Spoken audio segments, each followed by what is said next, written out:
Manever I say ma PENDREAM TV. PENDREAM TV there, osia dem yopo. SML. I think we were here. You interviewed him on Zoom, and we were all worried that, look, it appears that this nation, we always want to be fetching water with baskets. And so we should be careful about some of these things that we do. And I was excited that following the public outcry that came out after Manasseh's work, the president asked KPMG to investigate, the matter. And, when the president asked KPMG to do this, Ghanaians, we like talking. People suddenly said, why should it be KPMG? Why shouldn't it be any of the state institutions in charge of fighting corruption?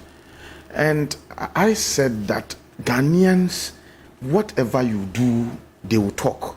So just be yourself. I know if the president had given this marching orders to any of the state institutions to investigate, they would say, well, these state institutions, they are compromised, and so they would do a shoddy job. Now the president has given it to a private organization. That one too, we are complaining. So I sided with the president for going the KPMG, route. So they started working, and whilst they started working, I was so keenly interested in the matter. So I went to SML, their offices, to try to go and understand the work that they really do. You went there? Yeah, I went there just to be able to, because I didn't want to rely on media reportage and hearsays. I went there to go sit down to be schooled about the work that SML was doing. And look, if you go there and you really have your head properly screwed on and you want to learn, then you ask yourself, but if they are doing this, why will we have problems with that? But of course, it was their side of the story.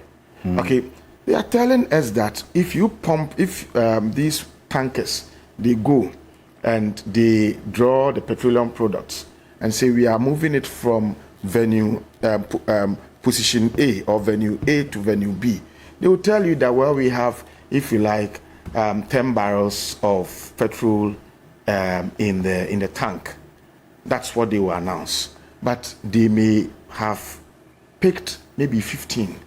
And so they would just say 10 and then lodge the 5, elsewhere in their own private, filling stations. And what SML was doing was to meter the process such that if you say it is 10, you pick 10 from the point of picking it, it is the same 10 that goes. And so whilst the investigations were going on, the activities of SML had to be suspended. And some of us, our hearts bled, because it meant that then these tankers would still be stealing from the state. They would always not announce, or they would always not report the exact quantities of fuel that they are carrying. Well, that's SML's narrative. Yeah, that I'm saying. That's their side. I've already indicated that is one side. Okay, so they would always not be reporting on what. That notion was disputed in the details of that. All right. The GRA said they don't use SML data. The GRA officer, for a public officer who knows that, look, his job. They don't use it. Let me finish. Okay. So I'm saying that was their side. Okay. Based on their side, I am aware that they wrote to the president, telling him that let the investigations go on, but let us continue to meter the system so that at least we are sure that what is reported is the same as what is discharged. And I think I realized I'm told the presidency said no. Yes. Suspend the activities and let the processes go on. It's no problem. So the processes have been ongoing, and like I said, because I am keenly interested in this matter, I've been asking, nosing around, what is the state of affairs what is being done and all that. You see, I'm not digressing, but it's important for us to show better commitment in whatever we do to help the cause of Ghana. Okay, it appears that most of you guys in the media fraternity are always in a hurry to break news. Now, what have we done in this? Well, please listen to me. Being in a hurry to merely break news without following up on interventions to address the problems unearthed by investigations, in my view, is inconsequential to the quest to promote good governance. So don't be in a hurry. Once you break the news, also make it a point to follow up on the kinds of things that are being done to address the problems that you may have unearthed through your investigation. I'm saying that I was expecting you guys in the media to be following up on the work of KPMG. If you had followed up, then you would have known that, oh, they have submitted, KPMG has even submitted its report and it's to the presidency, nothing is being done about it. Then you would have, blowed the vuvuzela, on the presidency. But you all kept quiet. And no, let me finish. Don't. No. I'm only drawing your attention to the fact that maybe you sleep early, so you don't watch Ghana Tonight. But on Ghana Tonight on Monday at 10 o'clock, we specifically mentioned this issue, and so yes, so. Well, but it took a long so you're time. Talking about the media in general, not specifically I'm not talking about you. I understand. I said you guys in the media fraternity. I understand. Okay. So it had to take a private person. Okay, I was following up, and it got to a point. My following up gave me a lead, to the presidency itself, and my lead. And my source told me that no, the report has been here. I see. It's been here. And that was why I wrote to the presidency. My point is that this should have been done by the media, and particularly those who broke the news. They should have been interested, not me. Otherwise, then we are serial news breakers. Breaking news for the sake of wanting to be tagged as or known as the first to have broken a news without following through on interventions aimed at addressing the challenges you may have unearthed, as I indicated earlier, is inconsequential to the quest to promote good governance. Well, we wrote, fortunately, the presidency responded that they have received the report and they are studying it. People were asking whether I was elated. I said, no, I wasn't elated because we should, given the heightened public interest in the matter, the moment it was received, we should have been given an information, at least that, well, we've received it. And I was also thinking that, yes, we should have been brought into the picture. We should have been made to know that at least the report has been submitted. It didn't have to take pushing for it, for an acknowledgement of receipt, of the letter. Secondly, the content of my letter, I said that the president should let the people of Ghana know what there is in the report. If there is corruption, if the deal stinks, we have the right to know. Let us know. If the deal stinks, if somebody is caught, let us know. So who caused it? What is the nature of the deal? How stinky is it? Who is benefiting from it? We have to know. The right to information. It was bill was assented into law by President Akuffo Addo. And so, first of all, we have to know. We demand that we get to know the contents of the report. And it is not up to the presidency to tell us that we are studying it. We are studying. I mean, you are studying what?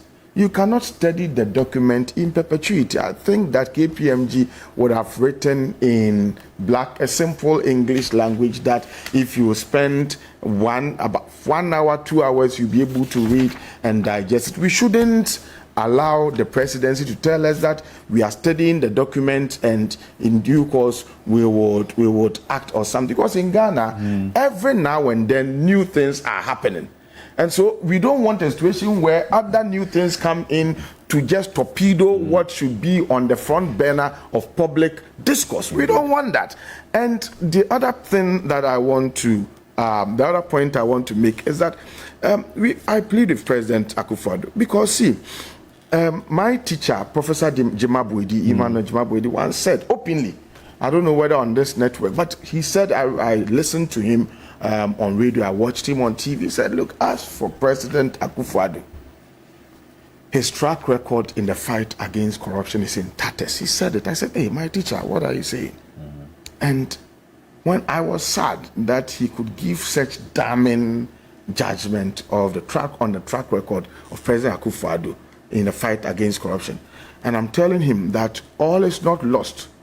How he handles this report would show whether he's interested in doing things that would help him secure a certain image, for himself.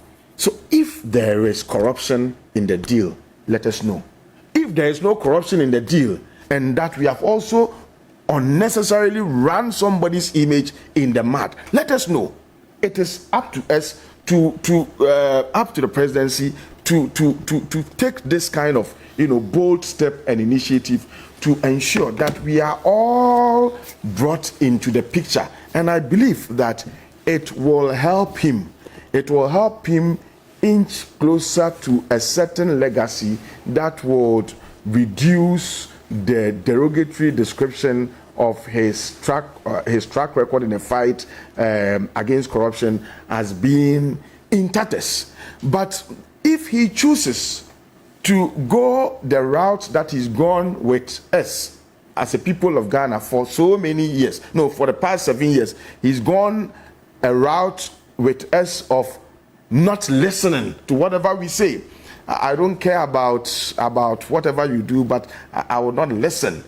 I have argued and advocated last week here that then two things: we should begin to legislate against, as I indicated last week, presidential dead goatism.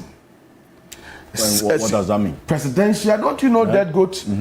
Presidential dead goatism, the practice of exiting president thinking that because I am going, I do not care about whatever you do. We gave you the mandate. And so we should, as a nation, begin to think about some of these things. When a president has served his term and is left with about 6 months to exit power, how should he conduct himself? Should we all look on, even if he is mortgaging our interest for something else that we all don't want? Should we just keep quiet and allow him to go on that tangent and simply say that, oh, tomorrow he's gone, so let us keep quiet? I think we should be able to make legislations to govern how presidents would conduct themselves when they know that they are exiting. The other bit is about the future and electoral fortunes of the ruling MPP. Now, if you are thinking about going to rescue power, or you're thinking about going to retain power or to break an 8, you would have to be campaigning and be talking to people, the people of Ghana.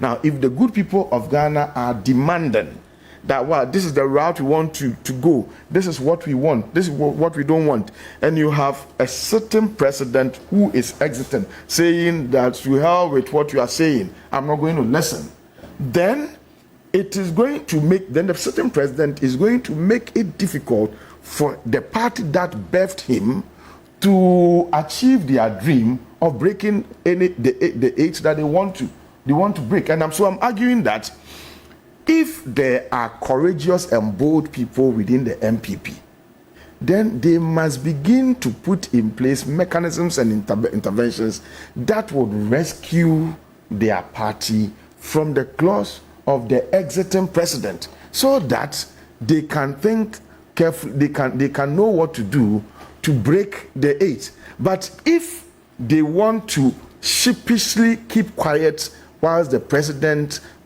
goes contrary to the wishes and aspirations of the people of Ghana, then they will be laughing at the wrong side of their mouth in December 2024, especially when Alan is also showing seriousness and making giant strides in his campaign to also be a force to reckon with in the upcoming election. So I am grateful that at least the presidency came in to say that we have received the report and we are studying it. But I call on the president not to study the document in perpetuity, because we won't allow that. Even if new things come up to hide this, some of us would bring it to the fore and ensure that it continue to dominate and dominate in public, policy discourse. So we call on him to do the right thing. Just ensure that the good people of Ghana are made to know the contents. If there are corrupt deals, or if the deal is really stinky, let us know. And let us know who is culpable, who did what, who must be punished. In the interest of transparency. In the interest of transparency and accountability and governmental responsiveness. Let us know. If there's no corrupt deal, the deal is not as stinky as has been made, to look like, in a public domain, then let us also see how we may have then run down the image of people and what we will do to address. But the bottom line, the most important thing is that the good people of Ghana have the right to know about the content of the KPMG report. We will not allow the president to sit on the report. Professor Gyampo, thank you. But there's a message from Seth Bokwe. It's with the Fourth Estate. Says, good morning, Alfred and your panelists. Kindly let Professor Gyampo know that we had been writing to the presidency, called Eugene and Jefferson Saki a number of times about this report over the period.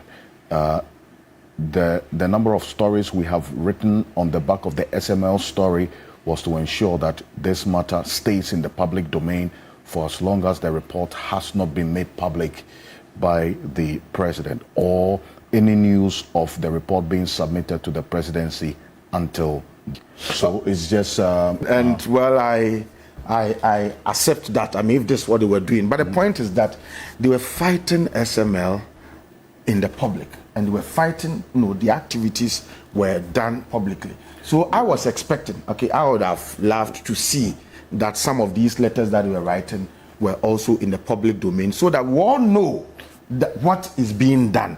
But it appears that, per what you've read, it appears that they wrote privately to seek or look for information about what is happening. And in that case, then it fits into my perception or it concretized my perception that, well, then when you break the news, you don't follow up. And if you were truly following up, I mean, it's good for Ghana's democracy. For example, thank you. Now, Lawyer Martin, people, whenever I say PENDREAM TV, PENDREAM TV, there, I see them,